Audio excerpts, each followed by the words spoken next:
Tout le monde pensait qu'il était un loser solitaire sans avenir, mais il s'avère être un demi-démon qui est la clé pour vaincre les vampires assoiffés de sang qui ont pris le contrôle du monde.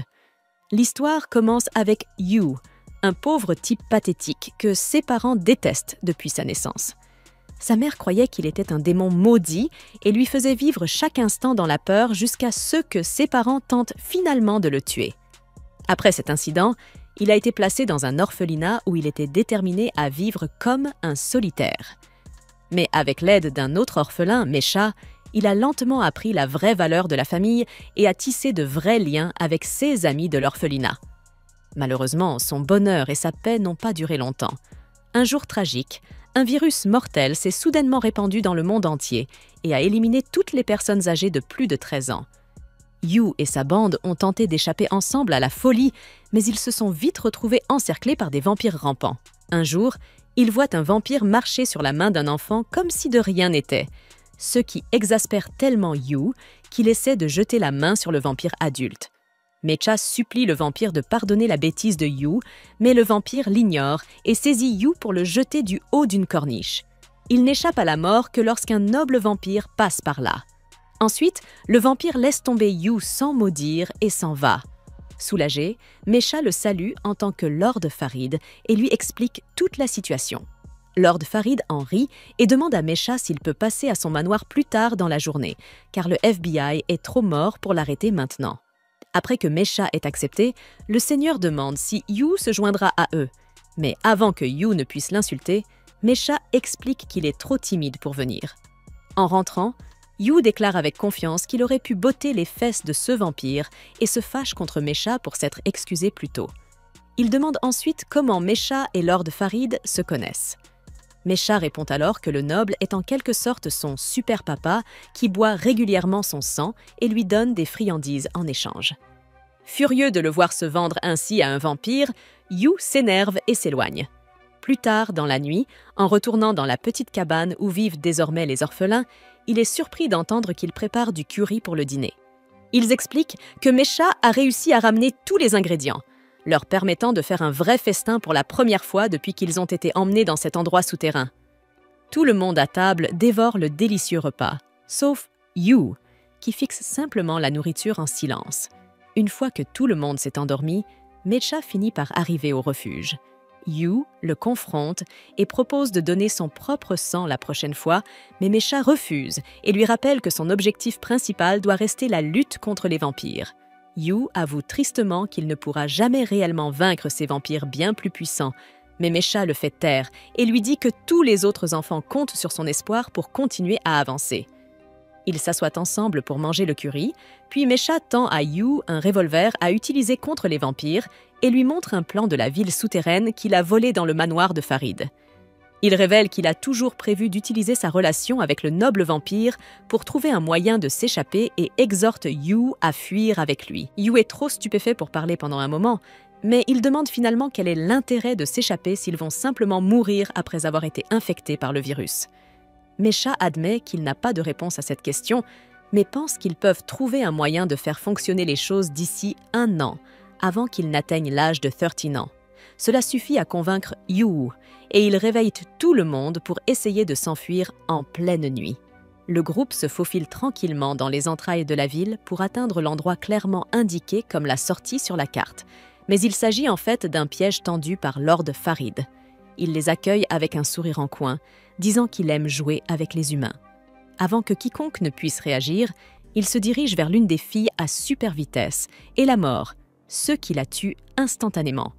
Yu lui tire dessus et le rate. Mais Farid est impressionné que Mecha ait pu lui voler une arme et une carte, et il lui révèle que la sortie sur la carte existe vraiment, et que s'ils parviennent à le contourner, ils pourront s'échapper. Yu effraie tout le monde en tirant sur le ciel avec son arme, mais Farid les élimine tous sans effort, jusqu'à ce qu'il ne reste plus que Mecha et Yu. Mecha regarde Yu une dernière fois, et lui rappelle qu'ils seront toujours une famille avant de saisir le pistolet et de foncer sur Farid. Avant qu'il ne puisse tirer, Farid l'empale à main nue et lui coupe le bras qui tenait l'arme. À la surprise de Farid, Yu apparaît derrière lui, ramasse le pistolet et lui tire dessus à bout portant. Il tente alors désespérément de traîner Mesha vers la sortie, mais celui-ci le repousse et lui hurle de s'enfuir. Finalement, Yu le lâche et s'enfuit jusqu'à se retrouver dans une forêt enneigée, où il est approché par 3 personnes vêtues de capes. Elles l'appellent « l'enfant de la prophétie », celui qui est censé être la clé pour vaincre les vampires. En entendant cela, Yu les serre dans ses bras et pleure en déclarant qu'il est prêt à tout pour exterminer les vampires. Après s'être un peu calmé, il leur demande qui ils sont, car tous les humains étaient censés avoir disparu. L'un d'eux éclate de rire et explique que les vampires lui ont menti. En réalité, bien que le virus ait décimé la majeure partie de l'humanité, 1/10 de la population a survécu et tente de se reconstruire dans ce nouveau monde, qui est aussi envahi par des démons. Il se présente ensuite comme Guren, lieutenant-colonel de l'armée impériale des démons, une organisation dont la mission est d'étendre au maximum son contrôle sur la nouvelle civilisation humaine. Il invite Yu à rejoindre l'armée pour obtenir le pouvoir dont il a besoin pour exterminer les vampires qu'il hait tant. Sans hésiter, Yu accepte et devient membre. 4 ans plus tard, il est devenu un épéiste talentueux et espère intégrer l'unité d'extermination des vampires. Il est toujours aussi impulsif et un jour, il ignore les ordres de ses supérieurs et affronte seul un démon cavalier de l'Apocalypse. Il bondit habilement sur l'un de ses bras, court vers son visage tout en tailladant son bras sur son passage, puis lui assène un coup fatal en plein torse.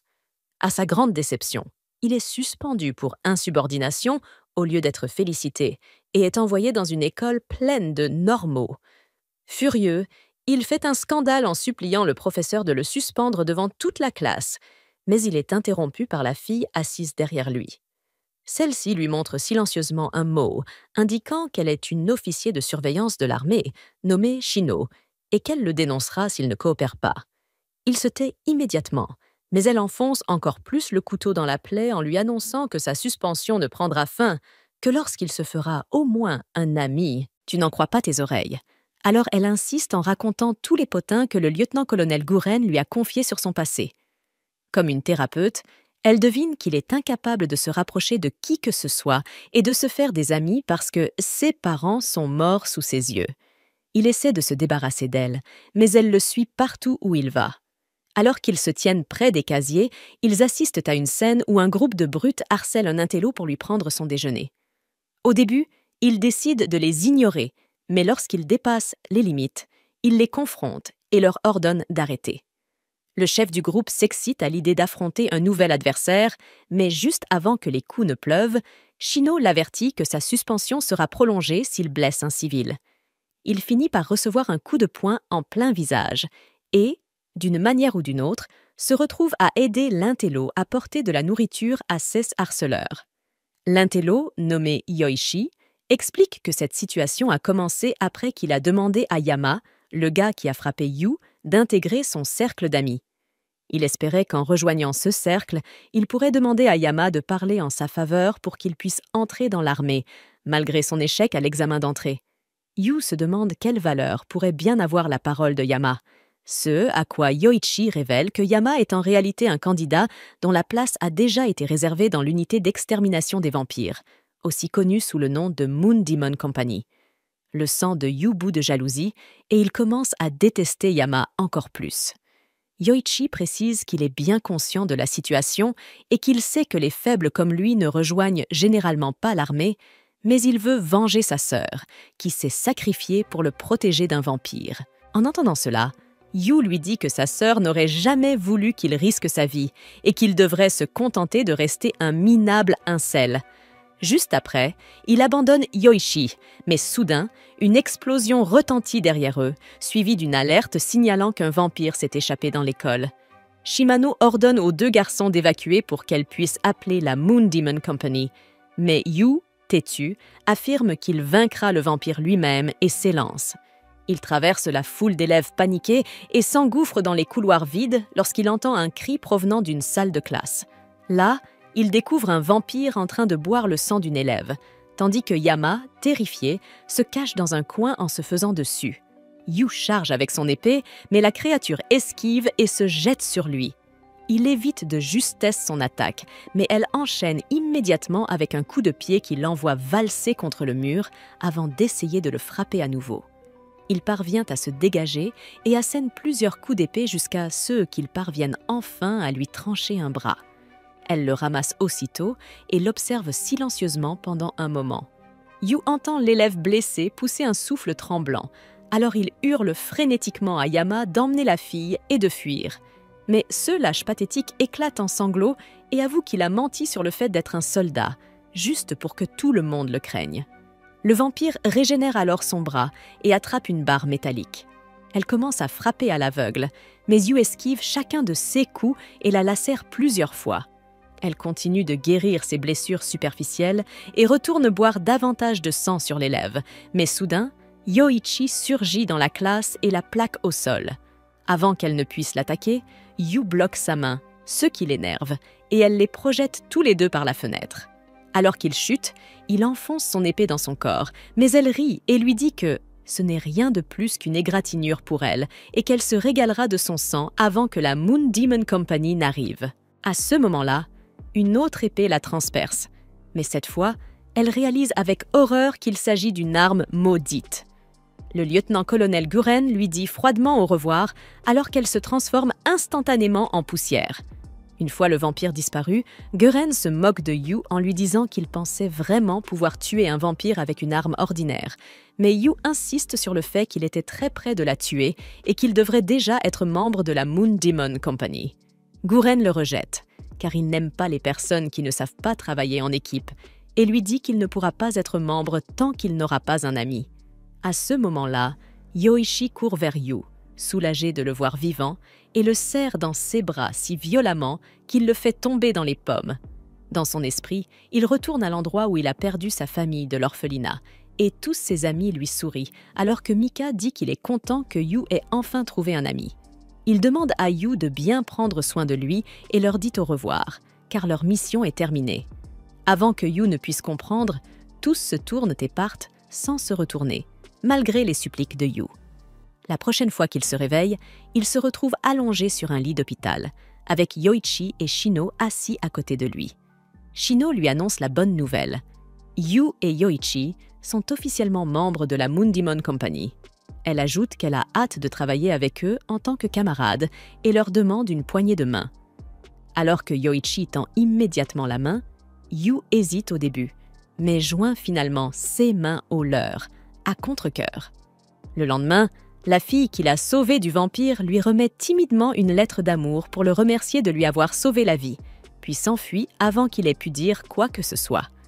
Shino se moque de lui après avoir vu cela, ce qui énerve Yu, et il exige de savoir pourquoi il doit encore aller à l'école s'il fait déjà partie de l'unité d'extermination des vampires. Shino hausse les épaules et lui conseille d'en parler à Guren, mais il n'est jamais là. Finalement, elle lui assure que son entraînement pour la Moon Demon Company a déjà commencé et que s'il fait bien, il obtiendra un jour ce qu'il désire vraiment. Elle sort alors une clé qui se transforme en démon couvert de flammes avec lequel elle a un contrat. Le démon se transforme en une grande faux, faisant réaliser à Yu la véritable nature des armes maudites appelées Infernal Arms, qui peuvent tuer les vampires. Yu décide que le moyen le plus rapide d'obtenir une Infernal Arm est de la voler à Shino, bien qu'elle lui fasse remarquer que ces armes ne peuvent pas être utilisées par d'autres une fois imprégnées du démon d'une personne spécifique. Malgré cela, Yu cherche à se battre contre elle et, à sa grande surprise, il parvient à tenir tête à sa faux maudite. Finalement, elle libère son démon de la faux, ce qui le pousse en arrière et le laisse sans souffle. Yu admire la puissance des Infernal Arms et se dit qu'il sera facile de vaincre les vampires une fois qu'il en aura une. Mais elle le ramène à la réalité en lui expliquant que les vampires sont généralement armés de leurs propres armes puissantes, ce qui justifie l'insistance de Guren sur l'importance du travail d'équipe. À ce moment-là, Yoichi arrive en courant et se cache derrière Yu, qui se retourne et voit que les brutes du jour précédent le poursuivent. Il supplie Yoichi de s'arrêter et explique qu'ils ne sont pas venus pour l'intimider, mais qu'ils veulent être ses sbires, après avoir vu à quel point il était cool contre le vampire. Yoichi n'aime pas souffrir à cause de son succès, alors il leur demande de le laisser tranquille. Yu les humilie pour être tombés si bas, à vouloir être les hommes de main de la personne qu'il harcelait la veille. Mais Yama soutient qu'ils sont désespérés, car ils veulent l'aide de Yoichi ou de Yu pour utiliser leur connexion avec l'armée afin de découvrir ce qui est arrivé à leur ami Yuji, qui est entré dans la chambre interdite et n'est jamais revenu. Yu ne sait pas de quelle chambre il parle, mais Shano intervient et les réprimande d'être entrés dans une zone restreinte comme des idiots. Elle les informe froidement que leur ami a probablement été capturé par l'armée et sera probablement condamné à la peine de mort pour avoir violé l'interdiction, après quoi elle s'éloigne. Plus tard, le trio se retrouve et Yu pose des questions sur la chambre interdite. Shano explique qu'il se murmure qu'il s'agit de l'un des 7 mystères de l'école, mais en réalité, c'est le lieu d'entraînement de la compagnie des démons de lune. C'est strictement interdit, car si une personne inexpérimentée y entre, elle risque d'être possédée par un démon. Elle décide alors que Yu est prêt pour l'étape suivante de son entraînement et les mène à travers des couloirs sombres et des escaliers qui descendent profondément sous terre, où elle affirme qu'un démon réside. Elle explique que toute l'école est en réalité un espace d'entraînement pour la compagnie des démons de lune et que les personnes capables de résister à l'énergie maléfique du démon sont finalement recrutées dans l'unité d'extermination des vampires. Ils atteignent finalement une porte recouverte de talismans protecteurs, au-delà de laquelle seuls ceux appelés par l'unité d'extermination sont autorisés à passer. Dans sa tentative d'obtenir son propre bras infernal, Yu ouvre la porte pour confronter le démon. La première chose qu'il voit est un Yuji dérangé tenant une hache géante. Shano lui dit de garder ses distances et de simplement observer l'arrivée de l'unité d'extermination pour sauver Yuji. Évidemment, Yu l'ignore et se précipite sur Yuji avec son épée pour obtenir des A. Yuji se retourne et bloque l'épée. Avant que Yu ne puisse attaquer à nouveau, Shano le barre avec sa faux et insiste sur le fait qu'il ne peut pas encore vaincre un démon et que s'il touche le bras infernal avec ses mains nues, il sera possédé par le démon, tout comme Yuji. Comme d'habitude, Yu fait exactement le contraire et jette son épée pour se battre à mains nues contre Yuji. Le Yuji possédé balance la hache 2 fois, mais Yu glisse en dessous, attrape la hache et frappe la tête de Yuji avec son genou. Il se sent super cool d'avoir mis la main sur le bras infernal et se tourne pour célébrer avec Shano, mais il se retrouve soudainement dans l'ancien hangar avec sa famille de l'orphelinat qui le regarde, tout confus, en lui demandant pourquoi il semble si perdu.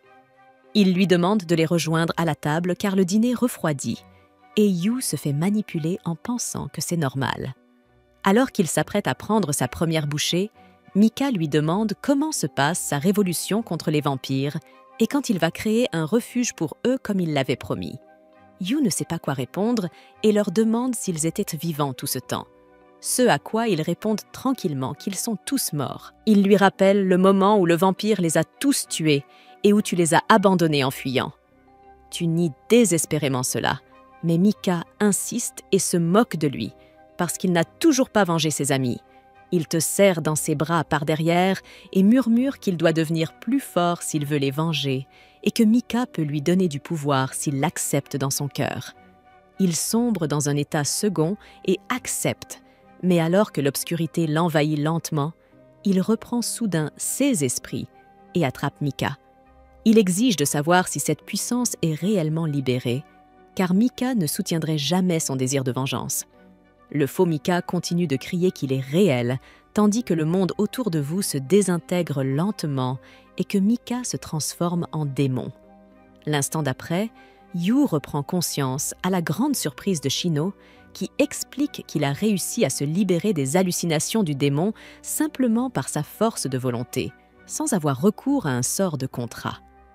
Yu regarde la hache avec espoir et demande si cela signifie que l'arme infernale lui appartient, mais elle lui répond que c'est Guren qui décidera de l'arme qu'il obtiendra et supervisera les rituels nécessaires pour conclure un contrat avec le démon dans l'arme infernale. Elle suppose qu'il commencera à venir dans cette chambre dès le lendemain pour s'entraîner avec le reste de l'unité d'extermination.